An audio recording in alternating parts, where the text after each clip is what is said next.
Muy buenas tardes. Sean todas y todos ustedes bienvenidos a esta conferencia interactiva del Instituto Nacional de Ciencias Penales. Es un honor presentar a ustedes esta tarde al juez de control de la Ciudad de México, su señoría Ricardo Ojeda Gándara. Él es licenciado, especialista y maestro en Ciencias Penales por la Universidad Nacional Autónoma de México. Es egresado del Instituto de Formación Profesional de la Procuraduría General de Justicia y del Centro de Estudios Judiciales, ambos del Distrito Federal, donde cubrió los cursos de capacitación para ocupar los cargos de agente del Ministerio Público y de juez penal, respectivamente. Concluyó el Máster Internacional en Constitución, Derechos Humanos y Derecho Penal, impartido conjuntamente por la Universidad Autónoma Metropolitana de México y por la de Barcelona, España. Es perito en criminalística y autor de las obras El auto de formal prisión y la libertad provisional y Las causas de exclusión del delito.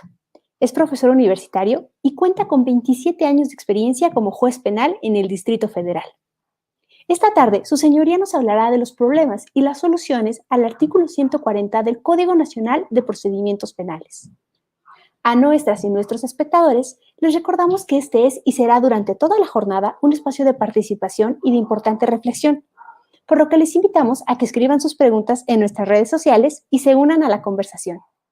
Ahora, sin más preámbulo, cedemos la palabra a nuestro ponente de esta tarde.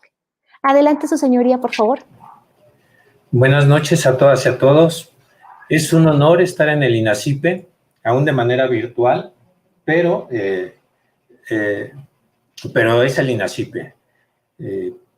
Para mi gusto es la mejor escuela en ciencias penales de México hasta Argentina, en toda América Latina y en muchos lugares del mundo también.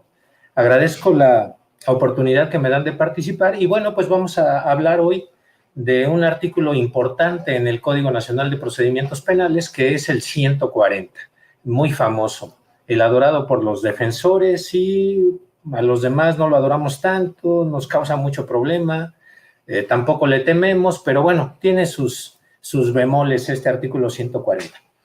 Quiero empezar platicándoles una historia, porque como escucharon, yo tengo ya como juez penal, tengo 27 años, y pues entonces me gusta contar la historia. Hay cosas que a veces las generaciones jóvenes no saben. Y miren, me acaban de prestar unos audífonos que los debo conectar. ¿En qué parte? Aquí. Acá. ¿Sí? Perdón, porque me los acaban de traer en este momento y creo que ya. Pero no escucho. Bueno, no escucho. Y no son de mi medida. Ahora sí ya. Escucho. Bueno, ¿estoy bien? Ustedes sí me escuchan a mí, ¿verdad? Supongo que sí. Sí, le escuchamos. ¿Ya está bien? Perfecto. Bueno, voy a empezar contando cómo era antes este tema el que regula el artículo 140. Este artículo se refiere a cuando una persona es detenida.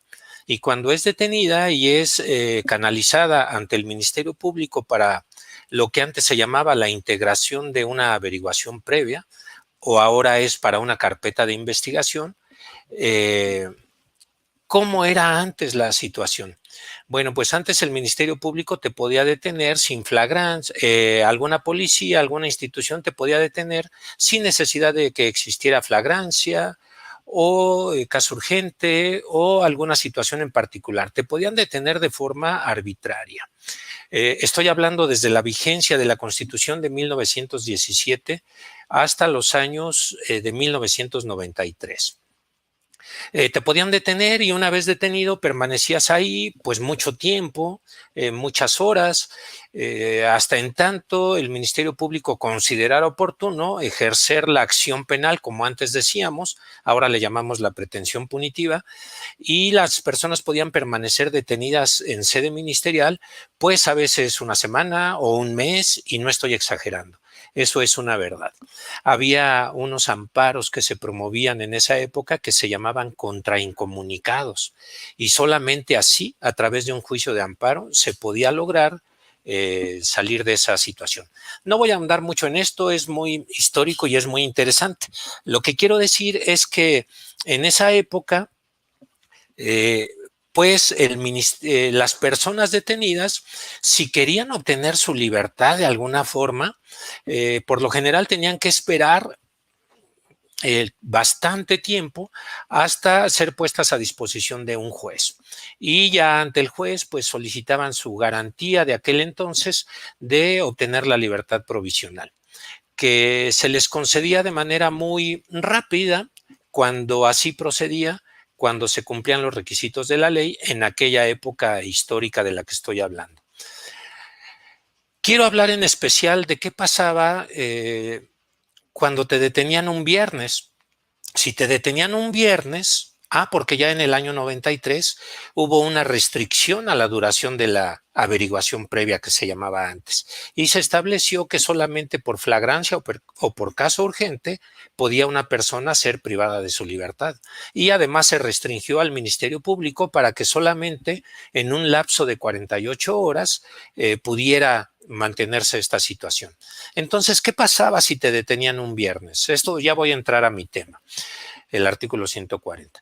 ¿Qué pasaba si te detenían un viernes? Bueno, pues te decían que tú querías solicitar tu libertad ante el Ministerio Público y no lo podías hacer, porque en aquella época se decía un concepto popular, decían, ya te tocó el sabadazo.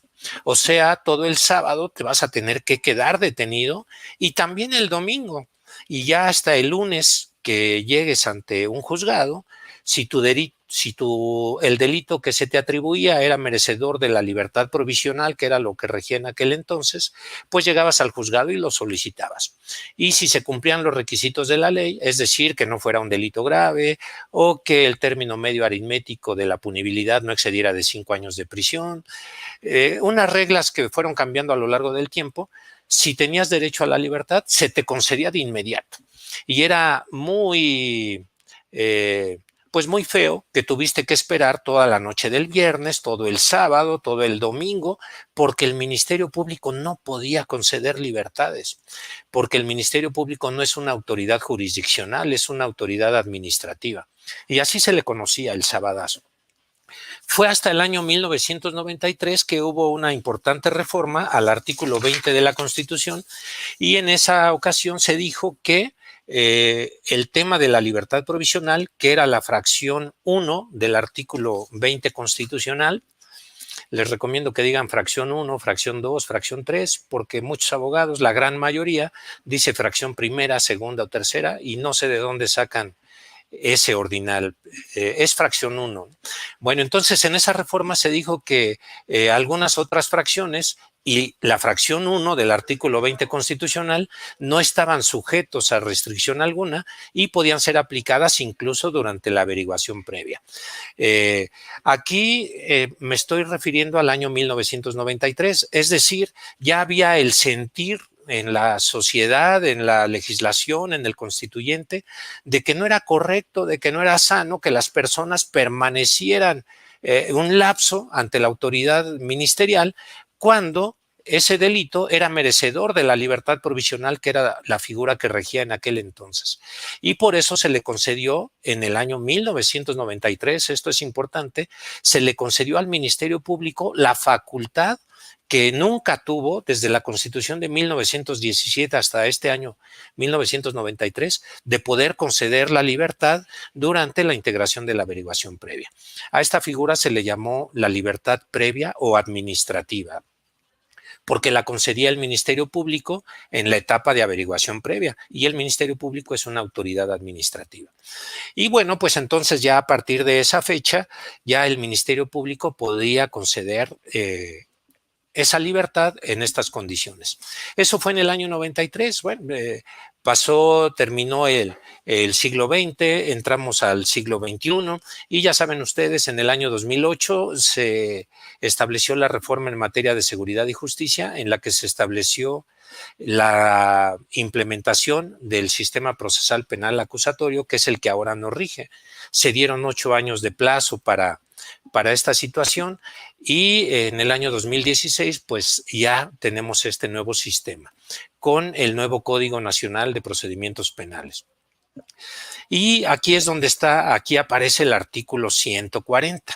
Este artículo 140 lo que en esencia dice es que cuando se trate de una investigación con detenido, cuando te hayan detenido por flagrancia, que es la forma que se considera como legal, cuando te hayan detenido y se trate de un delito. Hay dos clases de delitos para este efecto de lo que estoy mencionando. Hay los que se sancionan o los que tienen señalada como sanción pena privativa de libertad, y además de eso, la Constitución las considera merecedoras de prisión preventiva oficiosa o automática. Es decir, esto es algo que pasa solamente en México, en ningún lugar del mundo pasa. Es muy criticable para México esto, que de antemano la Constitución, la ley suprema, ya no tenemos el concepto de supremacía constitucional como antiguamente en el 133 de la Constitución. Ahora la ley aplicable es la más benéfica o la más protectora o la más amplificadora de derechos, no necesariamente la Constitución, como antes sí lo era, ¿no? Entonces es muy criticable que una Constitución de antemano diga a los jueces en estos delitos es prisión preventiva en automático. Y juez, no pienses, no razones, no hagas nada, solamente establece que es prisión preventiva en esta serie de delitos que nosotros los constituyentes consideramos muy delicados, de muy alto impacto y que necesariamente, en forma indefectible, deben ser ameritan prisión preventiva. Delitos inexcarcelables, le decimos. Aquí no opera otra cosa más que la prisión preventiva. Ya saben, homicidio y algunos delitos más. Se acaba de ampliar recientemente esa lista y se engrosó con otro grupo de delitos. Entonces, bueno, cuando el delito es merecedor de prisión preventiva oficiosa, no hay problema con el 140, porque el Ministerio Público, durante este máximo de 48 horas que dispone para la integración de una carpeta y su posterior judicialización, necesariamente debe mantener a la persona privada de la libertad. Obvio, porque la Constitución de antemano así lo establece.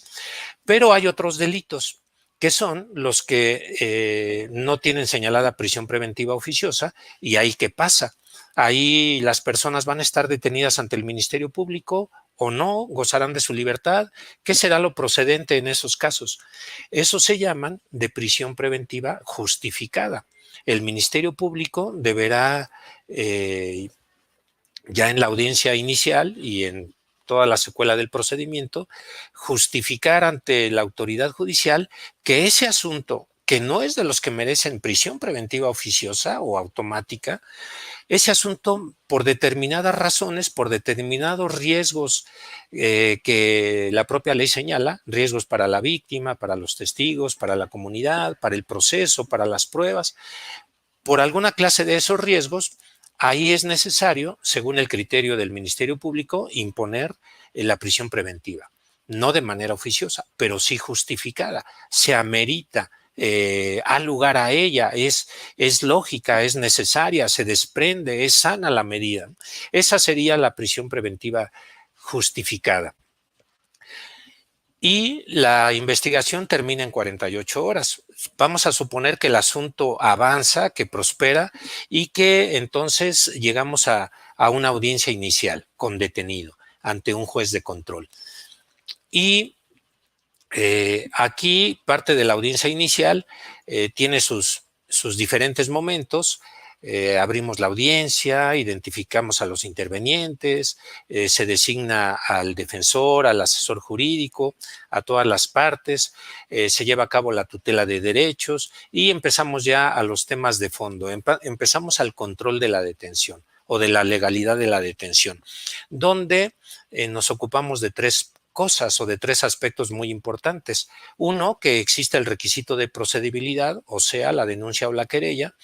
El segundo, que haya sido detenida la persona en un delito flagrante. tema muy importante también. Aquí aplica el artículo, desde luego el 16 constitucional es la base, pero mucho el 146 del Código Nacional con los supuestos o el desglose que nos hace de las formas de que se considera una detención como flagrante. Y también el plazo de retención.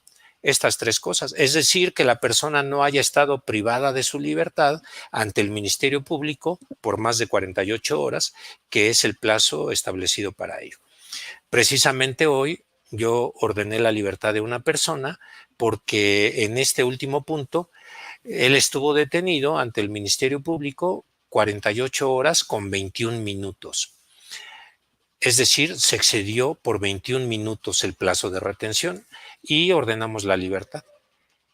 Porque la Constitución autoriza 48 horas. 48 horas con un segundo ya no es debido proceso, ya es un exceso. Aquí fueron 48 horas, quizá 21 minutos. Quizá 21 minutos no son un lapso enorme, quizá no es una detención prolongada, pero la Constitución dice 48 horas. Entonces, pues hoy pusimos en libertad a esta persona por esa razón. Bueno, entonces el 140 a lo que se refiere es que si hay una detención de un delito que no es de prisión preventiva oficiosa, pero el Ministerio Público determine que al llegar a esta audiencia inicial, después del control de la detención, después de la formulación de la imputación, de la oportunidad de que la persona conteste la imputación, después de la solicitud de vinculación a proceso y de la declaratoria de esta vinculación a proceso, y al llegar al momento de las medidas cautelares, cuando el Ministerio Público no vaya a acudir o no vaya a solicitar en esta etapa la imposición de la prisión preventiva justificada, bueno, pues entonces el espíritu del artículo 140 es que Ministerio Público no te esperes ante llegar al juez para que no pidas como medida cautelar la prisión preventiva. Desde la sede de la investigación, cuando está ante ti en esas 48 horas previas, desde ahí ponlo en libertad. Muy parecido a lo que dije antes en la regulación desde 1917 hasta 1993, que dije que se decidió aplicar algunas garantías a la etapa de averiguación previa, que así se llamaba antes, entre ellas la libertad provisional. Bueno, pues ese mismo espíritu es el que ahora dice, Ministerio Público, si en la audiencia inicial vas a pedir una medida cautelar que no sea privativa o restrictiva de libertad, pues entonces mejor ponlo en libertad desde la etapa de la investigación. Ese es el espíritu.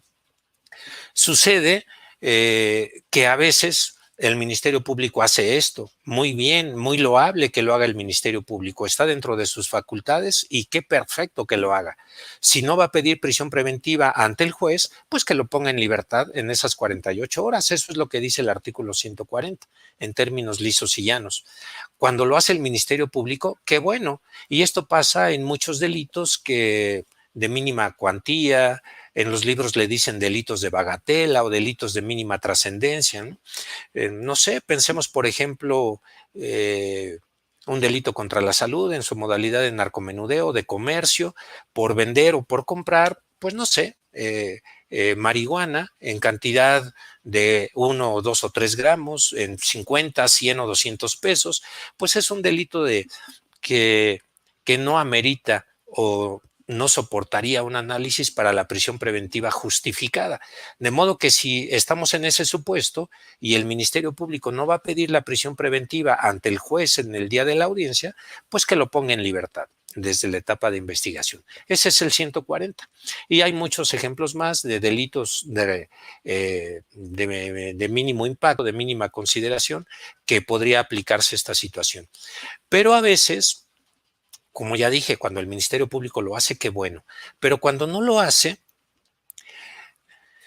se ha dado el caso, y este es el problema que quiero plantear hoy, que los defensores vienen a la audiencia inicial, aquí ante los jueces de control, y nos dicen, señor juez, hay que poner a esta persona en libertad porque estamos en ese supuesto. Si el Ministerio Público no va a pedir prisión preventiva, lo debió haber puesto en libertad desde allá, desde la investigación, pero no lo hizo. Entonces yo te vengo a pedir a ti, juez, que tú lo hagas.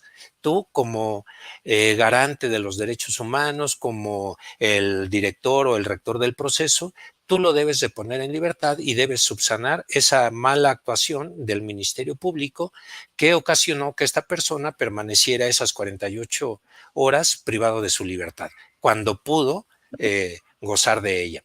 Ese es el tema del artículo 140. ¿Qué hacer cuando un abogado nos pide aquí ya en sede judicial, en la audiencia inicial, nos pide que apliquemos este artículo 140 y que subsanemos el actuar del Ministerio Público y que como él no lo hizo en la investigación, pues ahora nosotros lo llevemos a cabo? Bueno, pues este es un tema que tiene que ver con la libertad, ¿no? Es un tema que tiene que ver con la libertad. La libertad es algo importantísimo, ¿no? La libertad, toda la gente dice que axiológicamente, es decir, en cuanto a los valores, si pusiéramos un orden, ¿qué derecho es el que tenemos que es más valioso o más alto? Bueno, pues la mayoría de las personas dice que el más alto de los derechos es la vida, definitivamente, porque sin vida no hay ciencia ni poesía, ni filosofía, ni religión, ni deporte, ni arte, ni nada. Tienen razón las personas cuando piensan así, pero para un penalista, creo que los penalistas creemos y así lo sentimos, que el derecho más alto es la libertad, porque sin la libertad a veces no vale la pena ni la vida, ¿no? Y hay muchos ejemplos en particular, o sea, individualmente, de mucha gente que ha preferido perder su vida con tal de tener libertad. Y no solamente personas en lo individual, sino ha habido pueblos completos que han preferido arriesgar su vida, como México en la lucha de independencia con Miguel Hidalgo y unas poquitas personas que lo acompañaron al inicio de esa lucha de independencia en 1810, que duró 11 años, terminó hasta 1821, y yo creo que todos ellos sabían que muy probablemente iban a perder su vida, pero querían tener un país libre para su descendencia, para sus hijos. El mismo Miguel Hidalgo, ustedes saben, lo mataron, lo descuartizaron, pusieron sus miembros en cada esquina de la alhóndiga de Granaditas en Guanajuato como ejemplo para que los demás dejaran de luchar por la independencia. Entonces, muchos pueblos, mucha gente en lo individual, en lo particular, y muchos pueblos completos han luchado por la libertad a tal nivel de preferir perder su vida. Por eso un penalista, creo que este es el concepto que debe tener, que es mucho más importante la libertad. La libertad, que es el derecho más básico, que es el derecho fundamental de todos los que hay. Escuché una plática que me gustó mucho, que se llamaba, o no se llamaba, pero se repetía constantemente y decía: los 1000 vestidos de la libertad. Y yo dije, ¿cómo que los 1000 vestidos de la libertad? No entendía, pero escuché el desarrollo de la plática y se decía que en todas las épocas de la humanidad, en muchos lugares del mundo, se ha tenido que luchar de diferentes maneras contra diferentes personas en diferentes regímenes por temas relacionados con la libertad. Y se pone el ejemplo de Espartaco, el esclavo romano. Yo me acuerdo de un libro de historia que tenía en el bachillerato. El libro se llamaba De Espartaco al Che y de Nerón a Nixon. Ese era mi libro de historia. Entonces Espartaco y todos los esclavos se levantaron por querer tener libertad y dejar ese régimen de la esclavitud. Esto lo pueden ver en una bonita película que se llama Amistad, de un barco donde se transportan a esclavos de África que estuvieron en Cuba y que fueron vendidos como si fueran mercancía. Película muy bonita, se la recomiendo. Actúa Anthony Hopkins, actúa Morgan Freeman, entre los que me acuerdo. Bueno, vean ese libro. Y entonces, desde aquellas épocas de los romanos estaba el tema de la lucha por la libertad. Egipto tuvo sometido al pueblo de Israel desde muchos años y tuvieron que también luchar por su libertad. Y llega a esa etapa donde llegan al mar y el mar se abre para que ellos puedan escapar y los egipcios que venían detrás de ellos son devorados por el mar, que Entonces, a los romanos con los esclavos, a los israelitas contra los egipcios, a los gitanos se les ha perseguido en todas las culturas, en todas las épocas de la historia, porque son libres, porque ellos no se someten a una autoridad y el resto de las naciones como que no soporta eso y por eso los prejuzga y los persigue. Les recomiendo un libro de Ildefonso Falcones que se llama La Reina Descalza, donde habla de esta manera de exterminar a los gitanos que ha existido en muchos lugares del mundo. Esto se trata de España en el siglo XIV más o menos. Entonces, hay muchas voces que a lo largo de la historia se han rebelado contra cosas de la libertad. Recuerdo a Don Quijote, ese libro tan bonito. Hay una parte donde Sancho Panza va a ser gobernador de una ínsula y le pide consejos a Don Quijote. Y cuando llegan al tema de la libertad, Don Quijote le dice una frase que la aprendí de memoria desde siempre, desde que iba en primero o segundo semestre de la facultad, y dice: la libertad, Sancho, es uno de los más hermosos dones que a los hombres dieron los cielos. Con ella no pueden igualarse los tesoros que la tierra encierra ni el mar encubre. Por la libertad, así como por la honra, se puede y se debe aventurar la vida. Y por el contrario, el cautiverio es el mayor mal que le puede sobrevenir al hombre. Me encanta, ¿no? Esa parte de Don Quijote. Los 1000 vestidos de la libertad. Hay que luchar como esclavo romano, como israelita, contra los beduinos, que es otra raza que también fue sometida a la esclavitud, pero creo que no hay ninguna como la raza negra, ¿no? En África, durante muchos siglos, humillada, vilipendiada, ignorada, sobajada, denigrada, y todavía hasta la fecha, supongo, hay países donde no se respeta la libertad. Me acuerdo de otra cosa, por ejemplo, ¿no? De William Wallace en la película que me gusta mucho, mi favorita en todo el mundo es Corazón Valiente. Ahí hay una parte donde van a luchar los escoceses contra el ejército inglés y ellos son menos, no tienen armamento, no, en número son mucho menores, pero él les da un discurso ahí en su caballo, dice: yo soy William Wallace y ustedes han venido aquí a luchar como hombres libres. Son hombres libres y los invito a que como hombres libres luchemos contra este ejército que nos oprime, porque pueden irse, pueden huir hoy y quizá vivan unos pocos años más, pero cuando mueran van a querer regresar a este día para luchar por la libertad, para decirle al enemigo que nos puede quitar nuestra vida, pero que nunca nos puede quitar nuestra libertad. Me emociono cuando veo esa película y cuando veo esa parte, ¿no? Entonces, la libertad es importantísima, ¿no? La ha dicho mucha gente, Mahatma Gandhi, la ha dicho Martin Luther King, la han dicho Bob Marley, es un cantante de blues que me gusta, tiene una canción que se llama Cantos de Redención, donde dice que más vale vivir libre que como esclavo toda tu vida, ¿no? En los años 60, el Festival de Gusto, que muchos que se hicieron fueron protestas de la juventud en aquellos tiempos, aquí en México también, en el año 68, bueno, desde antes del 68, en muchos lugares del mundo se ha luchado contra la libertad, sobre todo en los siglos XVI, XVII y XVIII en el mundo, sobre todo en Francia y en Inglaterra, donde empezó el movimiento que se llama la Ilustración o el Iluminismo, cuando la humanidad tenía como que los ojos cerrados y abrió la luz y llegó el conocimiento y empezaron los inventos bonitos. Se inventó la imprenta, afortunadamente, ¿no? Se inventaron los microscopios, los telescopios, la sociedad agrícola rural cambió y empezó la industria, las máquinas de vapor, la electricidad, muchos inventos, y ahí hubo mucha gente importante. Empezaron a haber grandes pensadores como Thomas Hobbes, como John Locke, como Juan Jacobo Rousseau, como Voltaire, ¿no? Voltaire dice: no estoy de acuerdo contigo, pero defendería con mi vida tu libertad para que lo digas. Montesquieu con la división de funciones y muchas cosas más. Adam Smith. Hubo muchos pensadores en esa época que se llamó la Ilustración. Y la Ilustración trajo como consecuencia la Revolución Francesa en 1789, que su lema era libertad, igualdad y fraternidad. Estos tres. Pero el primero de ellos era libertad.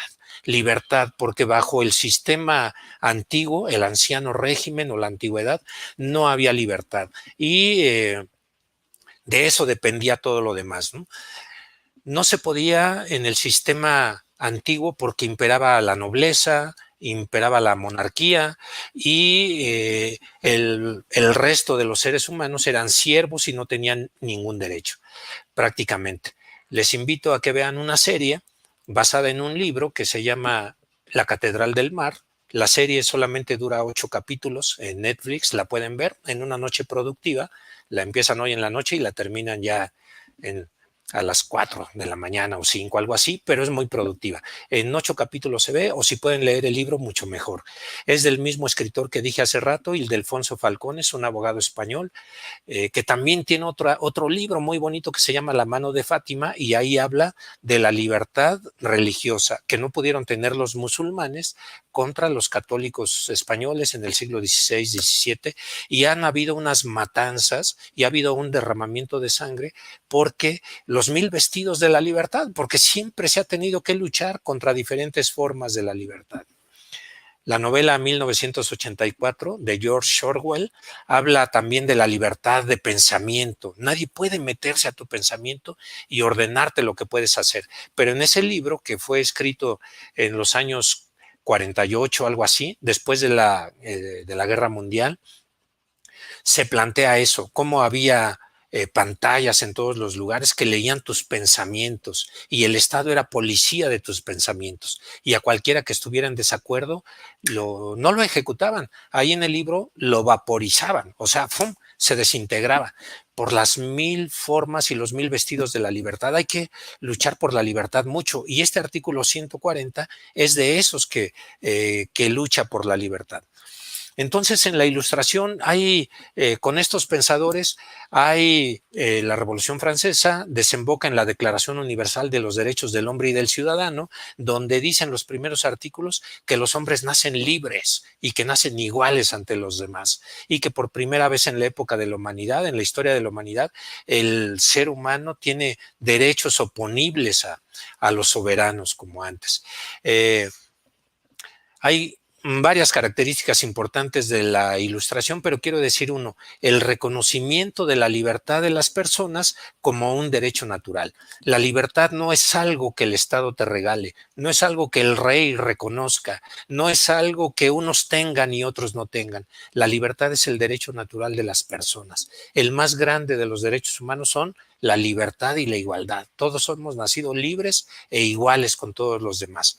La libertad entonces es importantísima. Defendía los derechos de la libertad, de la seguridad, de la propiedad y sobre todo también del derecho a resistir a la opresión. Todo eso surgió como consecuencia de la Revolución Francesa.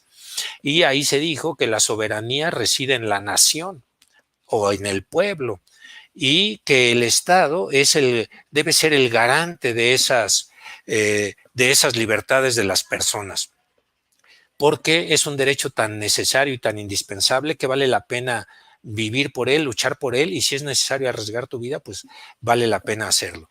Entonces, la libertad, miren, voy a entrar ya al tema, porque voy a hablar ya de los dos problemas que surgen con el 140. El Ministerio Público no pone en libertad a la persona en la etapa de investigación y vienen y nos lo piden a los jueces. ¿Y qué creen? Bueno, pues ha habido jueces que dicen que sí y que ponen en libertad a la persona. Y hay otros jueces que dicen que no y que eso le correspondía al Ministerio Público en una etapa ya superada. Yo soy el juez, estamos en una etapa posterior, a mí ya no me toca, lo siento, no lo puede hacer. Entonces vean la problemática tan grande que encierra este artículo, porque hay una gran inseguridad jurídica y tú como ciudadano pues no sabes a qué atenerte. Voy a llegar y voy a solicitar esa clase de libertad y si me toca uno de aquellos jueces, qué bueno, qué suerte tengo, pero si me toca uno de los jueces de la otra postura, pues qué mala suerte, ¿no? A esto le decían antes la justicia de elevador. Cuando los tribunales colegiados estaban aquí en Avenida Universidad, por ahí más o menos, y Churubusco, estaba el edificio de los tribunales colegiados y se encontraban los abogados en el elevador y decían, ¿a qué piso vas? Al cuarto, al quinto, al sexto, a tal tribunal colegiado. Ah, no, ahí te van a conceder libertad, ahí te van a amparar y proteger. Ah, no, en el tercer piso, ahí te la van a negar. Entonces es la justicia de elevador, así se le dice, ¿no? Inseguridad jurídica, muy grave. Y eso es lo que propicia este artículo 140 con estas dos posturas que hay. Entonces, pues bueno, voy a tratar de dilucidar cuál es la correcta. La libertad la debemos entender como la facultad que tiene el hombre de hacer A o de hacer B. Esa es la libertad. O de no hacer nada. O sea, ese es el pleno ejercicio de la libertad, el hacerme autorresponsable de mí mismo y ser dueño de mi propio destino y resolver lo que a mí me compete sin ninguna imposición, sin ninguna dirección, sin ningún previo que me diga qué es lo que debo hacer, ¿no? Coloquialmente se dice, eres libre cuando no tienes un jefe y te puedes levantar a la hora que quieras, ¿no? Pero bueno, estamos hablando más en serio. La libertad es eso, la facultad de autodeterminación. Es un derecho de valor superior que asegura la libre determinación de las personas. Eso es la libertad. Entonces, fíjense, la ley no tiene el objetivo de constreñir o restringir la libertad. Al contrario, debe tener el objetivo, la teleología de ampliarla. La ley, entonces, como dice John Locke, la justificación de un Estado consiste en asegurar en la mayor medida de lo posible la libertad de las personas. Y a manera de como un resumen de todo esto que he dicho, yo concluyo que la libertad es un derecho que no puede ser limitado, que no puede ser restringido si no es por las razones más poderosas que así lo justifiquen. Eso creo que es lo que pasa. Tampoco puede haber derechos absolutos, no hay derechos absolutos, ni la misma vida es un derecho absoluto en muchos lugares del mundo, ¿no? Ni la libertad, ni la presunción de inocencia, ni el principio pro persona, nada de eso de lo que hablamos actualmente son derechos absolutos, todos encuentran sus limitaciones. Entonces la libertad solo por razones fuertes y poderosas debe ser restringida, pero tampoco puede ser ilimitada, tampoco puede ser desbordada, porque la libertad sin trabas o sin licencias para cualquier cosa inevitablemente infringe la libertad de las demás personas. Debemos entonces tener cuidado con la libertad. Y bueno, voy a platicar un poco de cuáles son estas dos soluciones que se han dado al artículo 140. Una es la garantista, la proteccionista, la de los derechos humanos. Y bueno, pues quiero decirles que esos temas los conozco, los sé, ¿no? Los he estudiado. A pesar de que tengo ya muchos años en la función, no he perdido la pasión por el estudio y por la actualización. Y recuerdo perfectamente los mandamientos del abogado: estudia, el derecho se transforma constantemente, si no sigues sus pasos serás cada día menos abogado. No soy un juez obsoleto, creo, no soy un juez fuera de moda, no soy un juez que sigo aplicando el sistema tradicional, no, para nada. Conozco la evolución del sistema tradicional al acusatorio, pude transitar para él y me gusta ejercerlo de la mejor manera, ¿no? Y creo que un juez, el buen juez, siempre debe encontrar el mejor derecho. Y aquí, bueno, pues las dos posturas son las que le voy a platicar. Esta garantista, que pues nos dice el nuevo discurso del artículo 1 de la Constitución, el artículo 1 y de la Constitución. Ya saben, la reforma es de junio de 2011. Y bueno, pues estableció ahí en el 1 de la Constitución 8 puntos novedosos aproximadamente.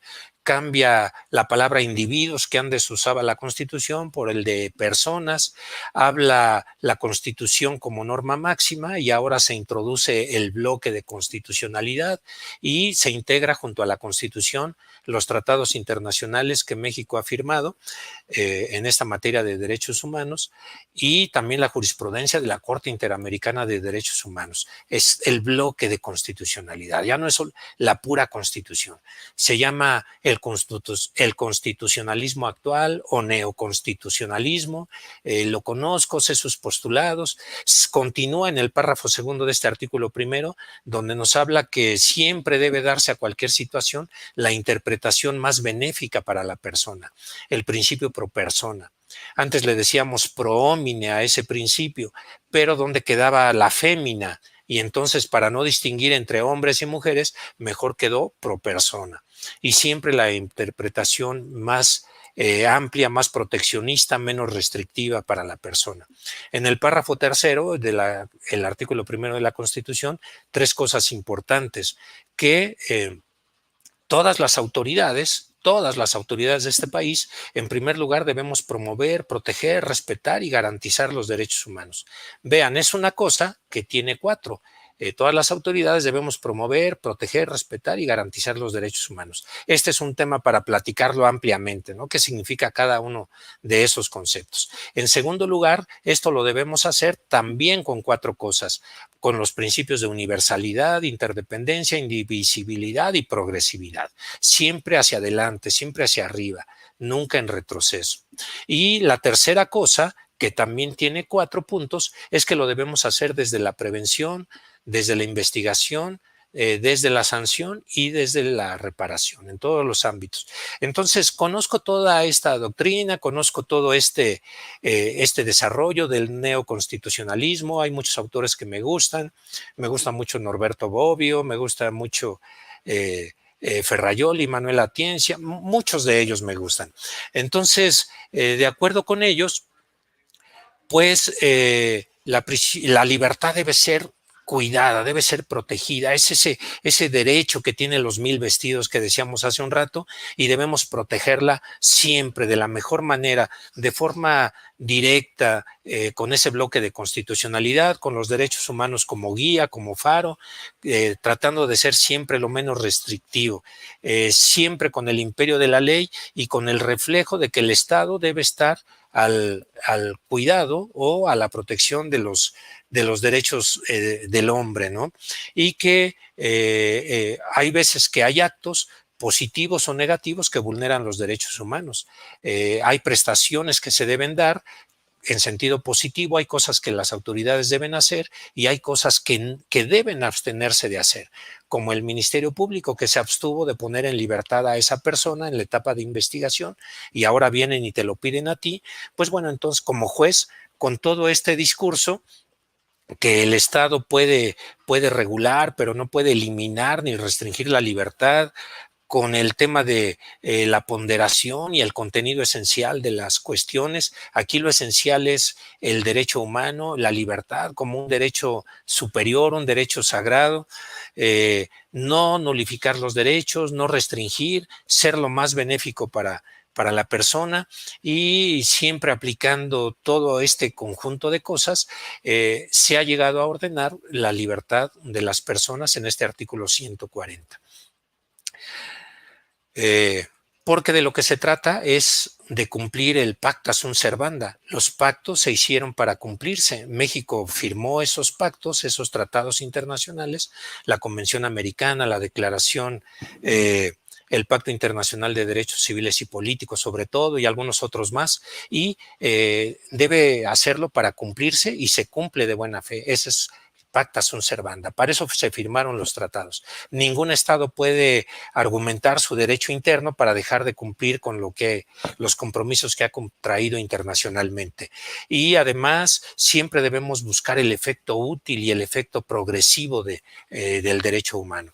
Y bajo estos conceptos se ordena a veces la libertad de las personas por un sector de jueces, últimamente, no desde la vigencia del sistema acusatorio, que fue en el año 2016, sino según yo, de esto debe tener más o menos un año alrededor de esto, que se ha dado en hacer esta aplicación, y me parece que esta aplicación, ya voy a plantear mi opinión, me parece que no es la más afortunada, aún con todo lo que he dicho de la libertad. Sí hay que proteger la libertad, el Estado la debe proteger, y el Estado mexicano lo hace, pero se lo encomienda al Ministerio Público en esa etapa de investigación. Esa es la verdad, no nos lo encomienda a los jueces en una posterior etapa, ya en la audiencia inicial, como por ejemplo si lo hace cuando se trata de la verificación de flagrancia. Ese es un tema tan importante que la ley dice que lo debe hacer el Ministerio Público en la etapa de investigación. En las primeras diligencias debe verificar si existe un acto flagrante en cualquiera de sus modalidades.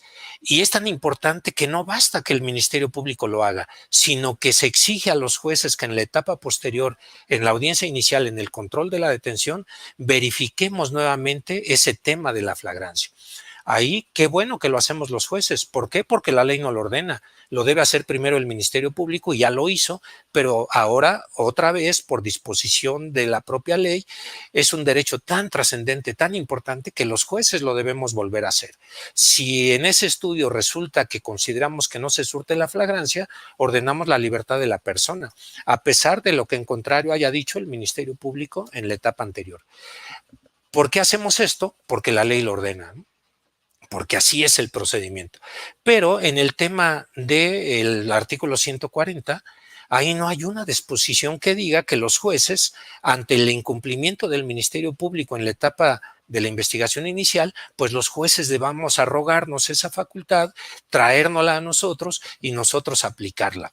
Entonces me parece que no podemos hacer eso nosotros los jueces en esa etapa, porque no nos corresponde y porque nos salimos de nuestra esfera de competencia.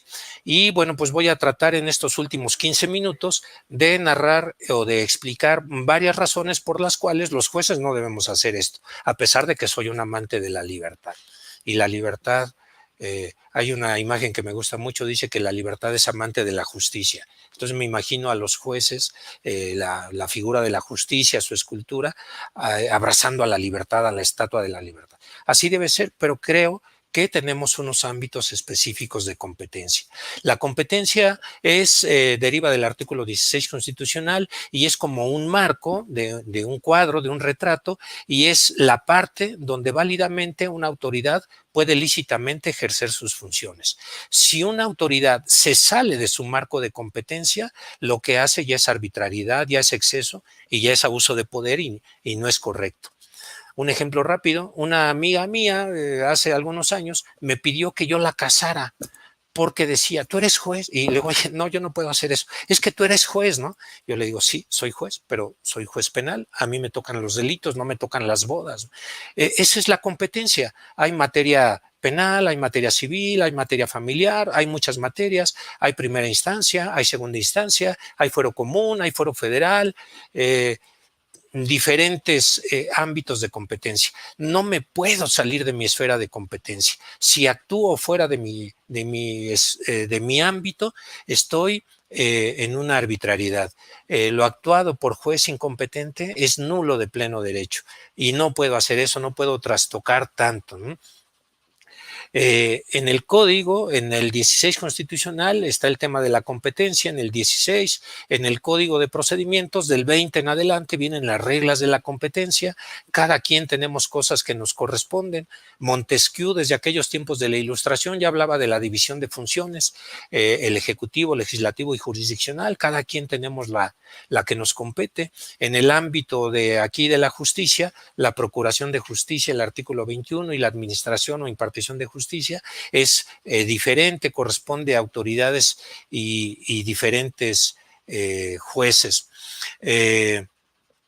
Hay una película que, discúlpenmelo, no soy poco serio, pero quiero ser ilustrativo. Hay una película de Don Gato, ese personaje que todos conocemos, donde a él se le imputa un delito y lo llevan ante un tribunal y en un minuto que dura la escena lo acusa otro animal, otra figura que está ahí, parece como un perro ahí el dibujo, lo acusa en un tribunal y el lugar del juez está vacío.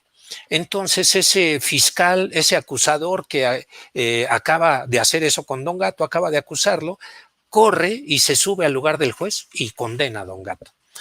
O sea, el mismo que es el acusador se convirtió en el juzgador y eso no puede ser posible.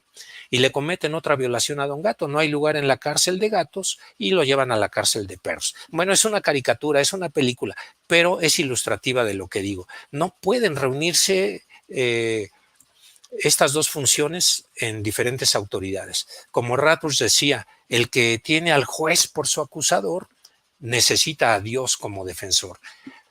Y eso no puede ser tampoco, ¿no? Dios no baja a litigar. Entonces, la competencia es un presupuesto no negociable. Es un presupuesto que no queda a nuestro capricho. Yo soy un juez penal de primera instancia del fuero común de control. Y esas son mis facultades. Yo no puedo hacer lo que le compete a un magistrado, no puedo hacer lo que le compete a otro juzgador en otra materia, no puedo, bajo la bandera de que estoy protegiendo los derechos humanos y de que el respeto a la libertad es lo esencial y es lo único importante, no puedo hacer eso porque en lugar de hacer un efecto útil, voy a hacer un efecto caótico en el sistema de justicia, como me parece que está empezando a hacer.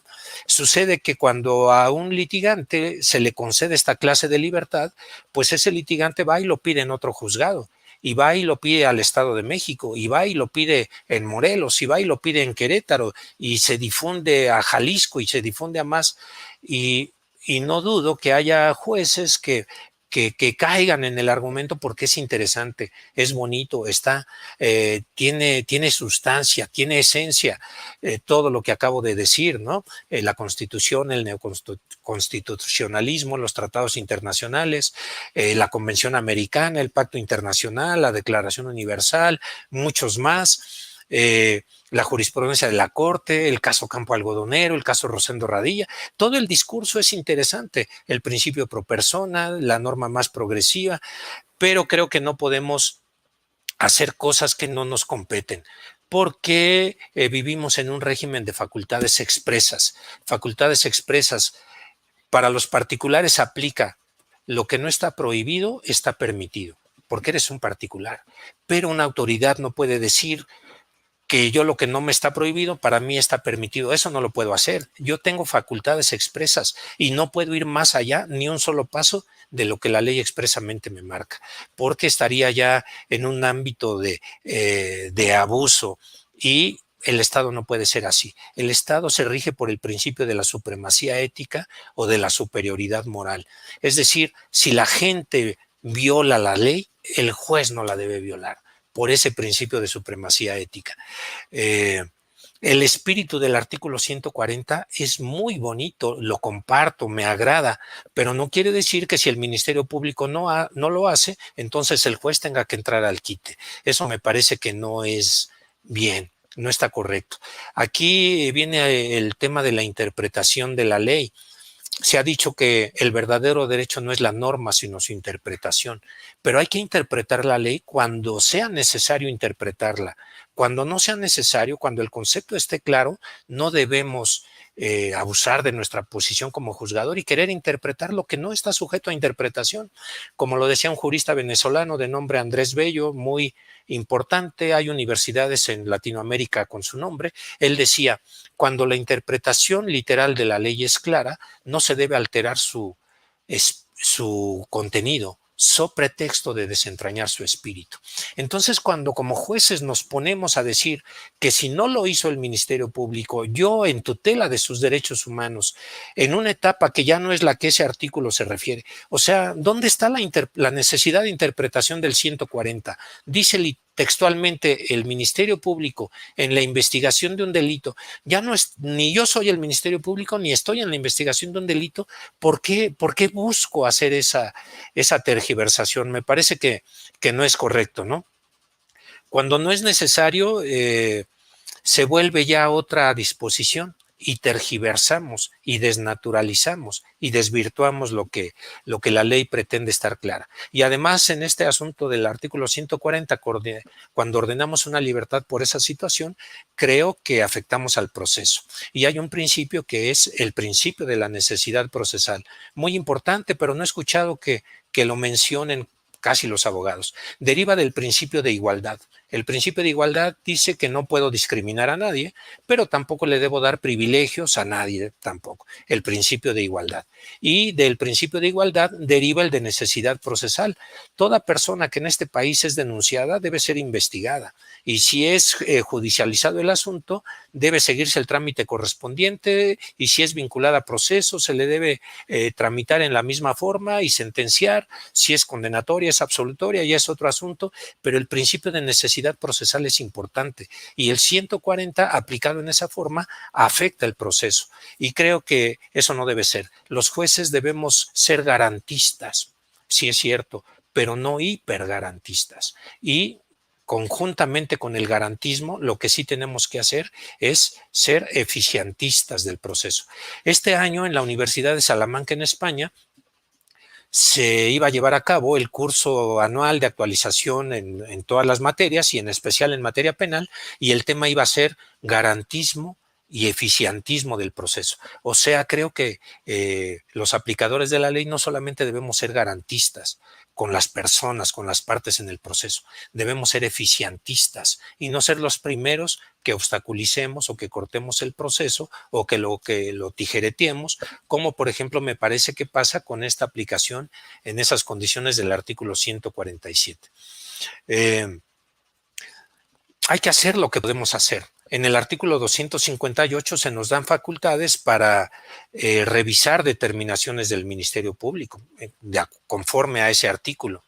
Y cuando interpretemos debemos tener, creo también, la conciencia de que hay que interpretar varias cosas, no solo una. Hay que interpretar cuál es la norma aplicable.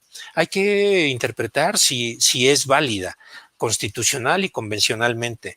Hay que interpretar su significado, o sea, su espíritu, su teleología, de esa disposición legal. Hay que interpretar en relación a la prueba de los hechos, hay que interpretar en relación a la valoración de la prueba, y hay que interpretar también en cuanto a las consecuencias.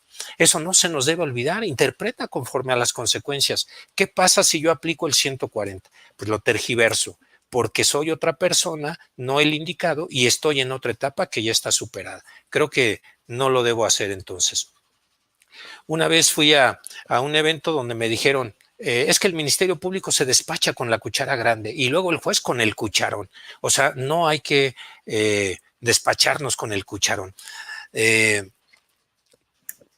Mi argumento definitivo, porque estoy cumpliendo una hora, tengo otros 2 o 3 aquí que me faltan, pero mi argumento definitivo es la propia jurisprudencia de la Corte Interamericana, en el caso Rosendo Radilla Pacheco. Ese es un asunto de gran impacto, y me parece que el párrafo 339 de la sentencia es súper fundamental. Es ahí donde se plantea esta situación, y es tan importante para mí que siempre lo tengo aquí presente, lo tengo hasta anotado aquí en este cuaderno, y lo que dice este párrafo 339, que es jurisprudencia y que es obligatorio, es aquel párrafo donde dice que los jueces y tribunales internos están sujetos al imperio de la ley, y por ello están obligados a aplicar las disposiciones vigentes en el ordenamiento jurídico. Pero cuando un Estado ha ratificado un tratado internacional como la Convención Americana, sus jueces, como parte del aparato del Estado, también están sometidos a ella, lo que les obliga a velar porque los efectos de las disposiciones de la Convención no se vean mermados por la aplicación de leyes contrarias a su objeto y fin, que desde un inicio carecen de efectos jurídicos. En otras palabras, el Poder Judicial debe ejercer un control de convencionalidad ex oficio, así dice, de oficio, entre las normas internas y la Convención Americana. Pero mi punto es este. Sigue diciendo ahí este párrafo 339. Evidentemente, y vean la palabra que usa, evidentemente, evidente es lo que es observado a simple vista, lo que no necesito revisar, lo que no necesito alumbrar, lo que deslumbra, evidentemente en el marco de sus respectivas competencias y de las regulaciones procesales correspondientes. En esta tarea, el Poder Judicial debe tener en cuenta no solamente el tratado, sino también la interpretación que del mismo ha hecho la Suprema Corte. Y bueno, pues quiero también como argumento básico citar 2 criterios de jurisprudencia o 2 jurisprudencias, la número 20, 12228. Aquí dice que la obligación de respetar los derechos humanos no es tan amplia y que no me permite salirme de mi competencia. Dice aquí, por tanto, si durante el trámite o resolución de un juicio de amparo, aquí se refiere a juzgados federales, en un juicio de amparo, si observan que hay un acto que no es el acto reclamado o que excede. Por tanto, si durante el trámite de la resolución de un amparo se advierte la posible violación de un derecho humano en perjuicio del quejoso o del tercero interesado o de cualquier otra persona en relación con un acto distinto del señalado como reclamado y en su caso por parte de autoridades que no necesariamente hayan sido designadas como responsables, el amparo está impedido para pronunciarse al respecto, pues de lo contrario modificaría la litis constitucional, desnaturalizaría el fin último del juicio, afectaría los principios que lo rigen, etcétera. Cuando se advierta la violación a derechos humanos, lo que se debe hacer no es yo sustituir al derecho humano. Y la última jurisprudencia 2021-99-4, esta dice, por ejemplo, que en un procedimiento abreviado, el Tribunal de Enjuiciamiento carece de facultades para tramitar un procedimiento abreviado, porque eso le corresponde a los jueces de control en una etapa anterior. Entonces, lo que quiero decir es no todas las autoridades podemos hacer todo lo que quisiéramos hacer, aún bajo el argumento de la protección de los derechos humanos, sino que siempre debemos necesariamente ceñirnos o regirnos a nuestro marco constitucional, convencional, esta jurisprudencia que dije, en el marco de sus respectivas competencias y conforme al procedimiento legalmente establecido. Si yo actúo de esa manera, ya es otro procedimiento y ya no es el que está establecido y creo que me excedo en mis facultades como juzgador, aún bajo el importante argumento de que estoy protegiendo un derecho tan importante como el de la libertad. Apenas estoy en el tiempo, muchas gracias por su atención y estamos a sus órdenes, a su disposición por si hay alguna pregunta y podemos clarificar algún poco. Gracias, maestra Cintia. Estimado maestro, muchas gracias por su participación. Efectivamente, en este momento daremos inicio a una breve ronda de preguntas y respuestas que nos han sido planteadas por nuestros y nuestras usuarios en nuestras redes sociales. La primera pregunta que tenemos fue de Fernando García Juárez y él nos pregunta, ¿a partir de qué momento corre el plazo de retención? ¿Es a partir del momento de la detención o una vez que se dictó el acuerdo de retención? No creo que no es correcta. Ese plazo de 48 horas rige a partir del momento en que la persona es privada de su libertad. Vas a encontrar jurisprudencia de la novena época y vas a encontrar el artículo 163, me parece, de la Ley de Amparo, que dicen que es al momento de que el Ministerio Público tiene conocimiento, es puesto a su disposición la persona. Pero si tú sigues ese criterio, no sé si eres agente del Ministerio Público, yo te recomiendo que no lo hagas así, porque desde que te llevan a ti como detenida una persona, eso puede ser a las 10 de la noche, supongamos, pero a él lo detuvieron desde las 9 de la noche. Entonces, si en el trayecto hubo una hora de diferencia, no pienses, por favor, que tienes 48 horas, ya te quedan 47. Esa es la postura más garantista para la persona. Ahí sí es el principio pro persona. ¿A partir de qué momento voy a empezar a computar las 48? Cuando me detuvieron, hace 2 horas allá en el lugar de los hechos, o 2 horas después cuando me trajeron al Ministerio Público. La postura más garantista rige al momento de la detención. Muchas gracias, maestro. Te lo puedo ampliar mucho más, pero estamos ya contestando preguntas ya muy despacio, muy breve. Muchas gracias. Es que la verdad nos han llegado varias, el tema ha llamado mucho la atención. La siguiente pregunta nos la hace Josué Linares, que nos dice, el no aplicar el artículo 140 y no solicitar la prisión preventiva justificada en el debate, ¿podría hacer incurrir en responsabilidad a la gente del Ministerio Público? Ese es otro asunto y eso quizá pudiera ser. Está bien eso, porque miren, si yo como juez soluciono el tema y hago lo que no hizo el Ministerio Público, ¿qué pasa? Ese Ministerio Público va a seguir actuando siempre igual y no va a modificar su acción. Hay que promover alguna responsabilidad administrativa, no sé si tanto como para llegar a penal, pero me parece que ese es un camino más viable para lo que pretendemos, para darle vida al artículo 140. Me parece que la solución entonces no es pedirle a un juez que él lo haga en lugar del Ministerio Público, sino exigirle al Ministerio Público, a su titular, el fiscal o la fiscal, que se encargue de que esto sea efectivo en la dependencia de la que es titular. Eso me parece correcto. Muchas gracias. La siguiente pregunta nos la plantea el usuario León Negro. Él nos dice, en su opinión, ¿qué significa un uso indiscriminado del 140? Uso indiscriminado del 140. Un uso indiscriminado de cualquier cosa es cuando lo haces sin límite o sin restricción. Y ese punto o ese tema lo aplicas hoy, lo aplicas mañana, lo aplicas cotidianamente, cada rato, para cosas para las que no está destinado. Eso me parece un uso indiscriminado, el no tener un control, el no tener una regla o el no tener un orden. Entonces, si la ley dice que este artículo le corresponde, tiene una dedicatoria especial a la gente del Ministerio Público, me parece que el que un juez lo haga cuando no tiene facultades para ello, lo está usando indiscriminadamente. En una etapa que no es la que el precepto señala, sino en una etapa ya posterior, me parece que sí se está usando indiscriminadamente. Si Montesquieu escuchara esto, se vuelve a morir y se vuelve a ir a la tumba, ¿no? Con su teoría de la división de funciones. ¿Qué sentido tiene que el Código de Procedimientos Penales en diversos artículos diga las facultades del Ministerio Público son estas, la del asesor jurídico son estas, las del defensor son estas y a la autoridad judicial le corresponden estas? Incluso a la autoridad judicial le diga al juez de control le corresponde esto, al tribunal de enjuiciamiento le corresponde esto y al juez de ejecución le corresponde esto otro.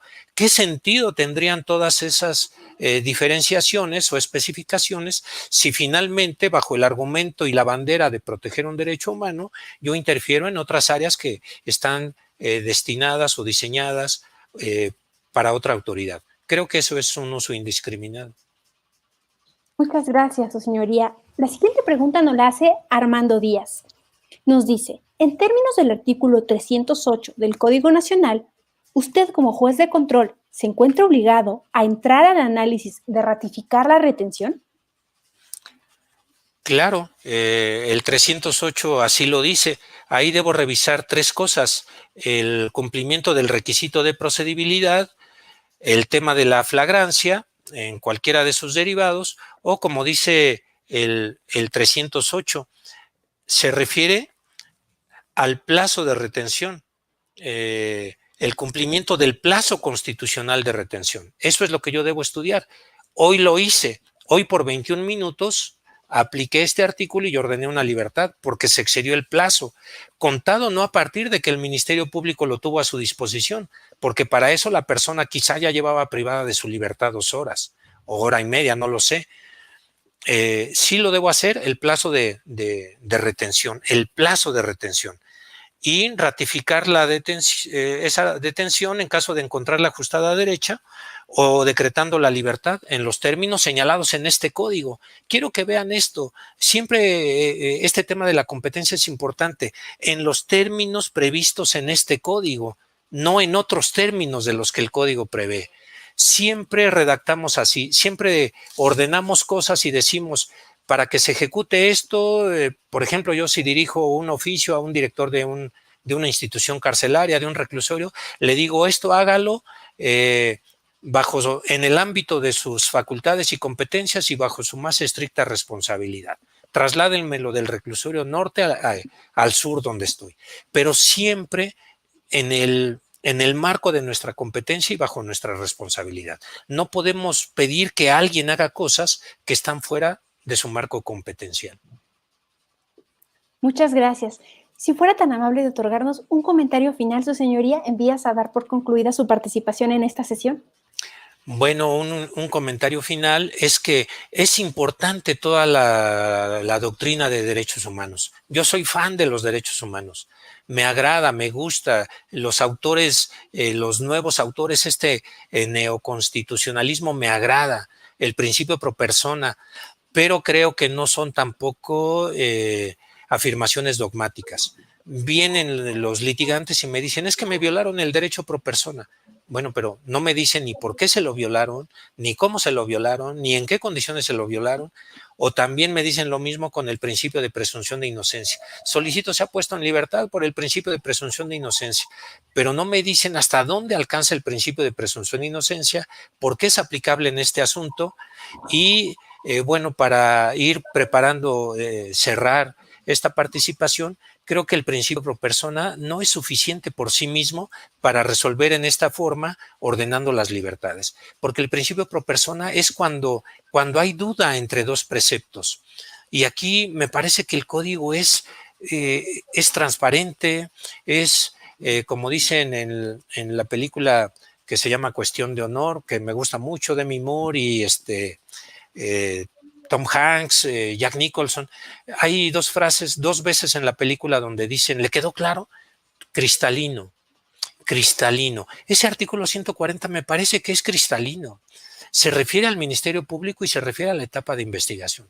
No se refiere al juez ni a la etapa ya jurisdiccional propiamente. ¿Por qué entonces hacemos toda esta estructura muy bien argumentada, muy bien sostenida, muy bien imaginada, muy creativa, pero no es conforme a nuestra legislación? Y va en contra del párrafo 339 de Rosendo Radilla y en contra de todas las reglas de la competencia. Y creo que entonces, en lugar de ayudar, genera caos, genera problemática, como ya lo está generando. Ahora las personas tienen inseguridad jurídica. Yo voy a pedir eso, dicen los abogados, a ver si pega. Si les toca a un juez de ese estilo, qué bueno, les resultó, pero pues a otros muchos nos ponen en entredicho y bueno, tenemos que argumentar el por qué no lo hacemos. De eso se tratan las audiencias, pero lo que creo es que debemos uniformar criterios. Por ejemplo, eso de que el Tribunal de Enjuiciamiento decía, si quieren el procedimiento abreviado, lo tramitamos, adelante, y nos quitamos un juicio menos. Él tiene derecho a ese juicio. Tuvo que venir la jurisprudencia a decirle, no lo hagas, no lo puedes hacer. Tu competencia es otra, es resolver en sentencia definitiva el procedimiento ordinario, pero no practicar procedimientos abreviados que corresponden al juez de control. Pues bueno, yo creo que aquí hace falta una opinión jurisprudencial en ese sentido para no dar más esa aplicación a este artículo 140 que me parece que ha generado esta problemática, que por cierto antes no la había, hace un año no la había. Entonces yo les diría a todos quienes aplican el artículo 140 de esa forma, ¿qué pasa con el año 2019, con el 2018 y 17? Si somos tan proteccionistas del derecho humano, debemos irnos a la retroactividad entonces, si así fuera, por el tema, por el mismo argumento que se dice en esas resoluciones, por la elevada trascendencia del derecho a la libertad.